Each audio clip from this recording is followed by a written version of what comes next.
weekend of racing it was. Jackson Evans and Tim Miles combining to win round 2 of the CAMS Australian Endurance Championship, the Sydney Motorsport Park 501, what is now officially the longest race in Australian GT history. My name's Matt Koch. I'm just here to recap what was an enthralling round of racing. Let's delve straight into the race results because there were some cracking performances up and down the order. It's a particularly phenomenal drive from Miles and Evans. In the early part, Miles set it up by driving a really strong stint to keep the car in contention and make the minimum driver laps in his first stint.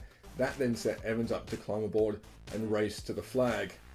In the final stint, Evans charged his way forward past teammate Jeff Emery in the other Valvoline Jam Racing Audi before stretching just a little gap. And that was important because behind him, John Martin was on an absolute charge in the Mega Racing Porsche. He shared that with Liam Talbot. Those two started on pole and led the race early before Talbot obviously went into fuel saving mode so that he could stretch that stint out to lap 59. That was important because if you could make lap 59, you then served your minimum driver time and you could then run to the flag without another driver change. So that was important. There was a clash at the opening corner. We'll come back to that in a moment. Martin then jumped in the car, as I said, at lap 59. Perfect timing because as he did that, James Bergmuller ran out of fuel. The BMW team SRM entry only a couple hundred metres from the pit lane. That drew the safety car and really threw a cat among the pigeons. Martin, though, set about chasing Emery and Evans out front in the final part of the race. Moved by Emery with a couple of laps to go and almost got onto the rear wing of race leader Evans. Second place in the end, though, for Martin and Talbot, and some handy points in their championship tilt. There's a different strategy from Audi. The Jeff Emery and Kelvin van der Linde car found itself in the grass at turn 1 after contact in the opening corner.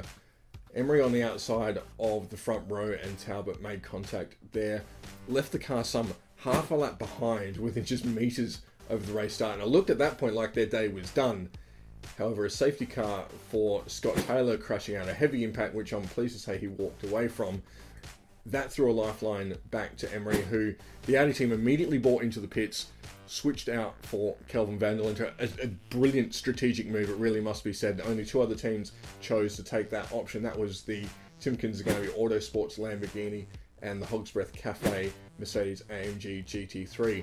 Cam McConville climbed into the Lamborghini in place of Adrian Dietz. Dominic Baumann jumped into the Mercedes in place of Mark Griffith, and that really did set up some sensational results for those guys and some really good drives through the field, because at the restart we had 3 of the fastest drivers in the race at the back of the pack.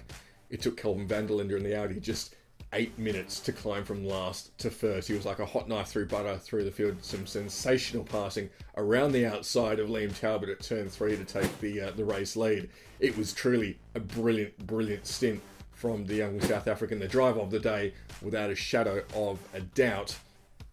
He then extended a bit of a lead out front, and that proved important later on in the race. Dominic Baumann also made his way through the field, as did Cam McConville. They were a little bit slower than van der Linde, who, as I say, 8 minutes to get from last to first. It's just absolutely phenomenal. Interestingly, a lot of teams didn't choose to follow that early stop strategy. Instead, they tried to push their fuel window out to lap 59. In most instances, making that the BMW of Steve Richards and James Bergmuller falling agonisingly short. But that was important because it meant that they could then run the second half of the race without a driver change. Liam Talbot managed to get to lap 59 and reckons he might have had a couple of laps of fuel, although I reckon he might have been trying to sell us a bit of a dummy there. John Martin jumped in that car. Most teams did hand over at that lap 59 mark to give their second driver, their higher rated driver, a clear run to the flag. But the emergence of the safety car for James Bergmuller, that was important because that happened just as most of these guys wanted to pit. A couple of them, like Greg Taylor in the GT Motorsports Audi, was so close on fuel he had to come in under the safety car and take a splash and dash. You can't serve your compulsory pit stop under safety car, so he was forced to circulate and then come back in once the safety car had been withdrawn. That had a knock-on effect for a couple of guys as well, the GT Motorsports Audi and the WM Waste Management Mercedes AMG GT3. Falling victim, they missed serving their second compulsory pit stops by seconds as the pit window closed, so those 2 cars found themselves excluded. The final part of the race was then all about John Martin and Jackson Evans pushing their way towards the front of the race, chasing down Jeff Emery in the race lead. They both managed to get there As we say, Martin just missing out on Evans in the closing stages. They won by just over 2 seconds or thereabouts.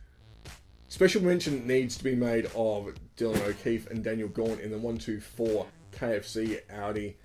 Racing together for the first time, they ended the day 4th, while Maranello Motorsport with Peter Edwards and Graham Smith also did a sensational job to end the day 5th. A really good result for the beautiful Ferrari 488 GT3. So let's check out the championship standings. 2 wins from 2 starts put Miles and Evans on top at the halfway mark. Talbot and Martin have moved to second in the Walkinshaw GT3 prepared Porsche. Dom Story and Peter Hackett in the Autex Eggleston entry had a tough day. They got caught out by the second safety car and they dropped a lap as a result. That wasn't reflective of their pace by any stretch. They hang on to 3rd in the championship. There's a similar story for Fraser Ross and Warren Luff in the Total Opticoat McLaren. They're 6th in the standings. Australian GT now moves to Phillip Island for the 4th round of the CAMS Australian GT Trophy Series presented by Pirelli. It's the start of a busy period because just a week later the CAMS Australian GT Championship is at Sandown for its final round, where we'll crown the 2017 champion. We then head to New Zealand in October for the CAMS Australian Endurance Championship at Hampton Downs. It's the first of a 2-leg stint over there with Highlands, the finale to round out that competition. As always, you can stay abreast of everything we're doing on social media. Check us out on Facebook, Instagram and Twitter. Don't forget to use the hashtag AustralianGT to share your thoughts and photos on what has been a cracking 2017.